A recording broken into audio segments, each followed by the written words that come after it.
देशवासियों पर petrol diesel की बढ़ती कीमत का बोझ कम करने के लिए केंद्र सरकार ने एक्साइज ड्यूटी में कमी की थी। पिछले नवंबर महीने में कम की थी। केंद्र सरकार ने राज्यों से भी आग्रह किया था कि वो अपने यहां टैक्स कम करें और ये बेनिफिट नागरिकों को ट्रांसफर करें। इसके बाद कुछ राज्यों ने तो भारत सरकार की इस भावना के अनुरूप यहां टैक्स कम कर दिया, लेकिन कुछ राज्यों द्वारा अपने राज्य के लोगों को इसका कोई लाभ नहीं दिया गया। इस वजह से पेट्रोल डीजल की कीमतें इन राज्यों में अब भी दूसरों के मुकाबले कहीं ज्यादा है। ये एक तरह से इन राज्यों के लोगों के साथ अन्याय तो है ही, साथ ही पड़ोसी राज्यों को भी नुकसान पहुंचाता है।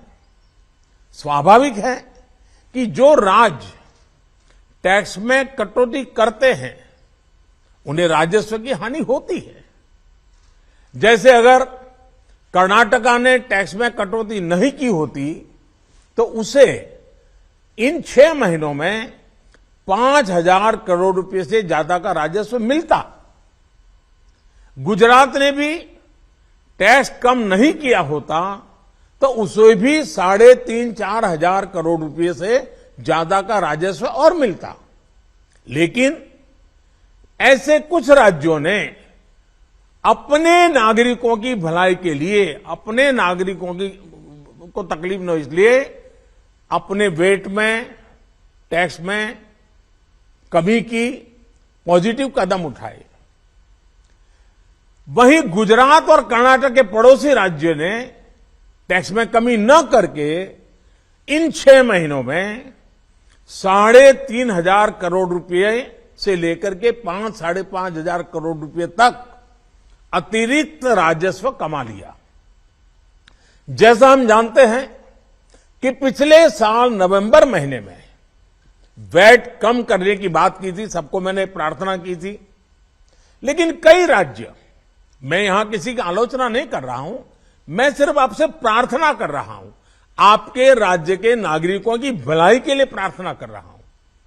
अब जैसे उस समय 6 महीने पहले कुछ राज्यों ने बात को माना, कुछ राज्यों ने नहीं माना। अब कई राज्य जैसे महाराष्ट्र, पश्चिम बंगाल, तेलंगाना, आंध्र प्रदेश, तमिलनाडु, केरला, झारखंड, किसी न किसी कारण से उन्होंने इस बात को नहीं माना और उनके राज्य को, नागरिकों को बोझ कंटिन्यू रहा। मैं इस बात में नहीं जाऊंगा कि इस दौरान इन राज्यों ने कितना रेवेन्यू कमाया, लेकिन अब आपसे मेरी प्रार्थना है कि देश हित में आप पिछले नवंबर में जो करना था, 6 महीने डिले हो चुका है, अब भी आप अपने राज्य के नागरिकों को वैट कम करके इसका बेनिफिट पहुंचाइए। आप सब जानते हैं कि भारत सरकार के पास जो रेवेन्यू आता है उसका 42% तो राज्यों के ही पास चला जाता है। मेरा सभी राज्यों से आग्रह है कि वैश्विक संकट के इस समय में कोऑपरेटिव फेडरलिज्म की भावना पर चलते हुए एक टीम के रूप में हम सब मिलकर काम करें।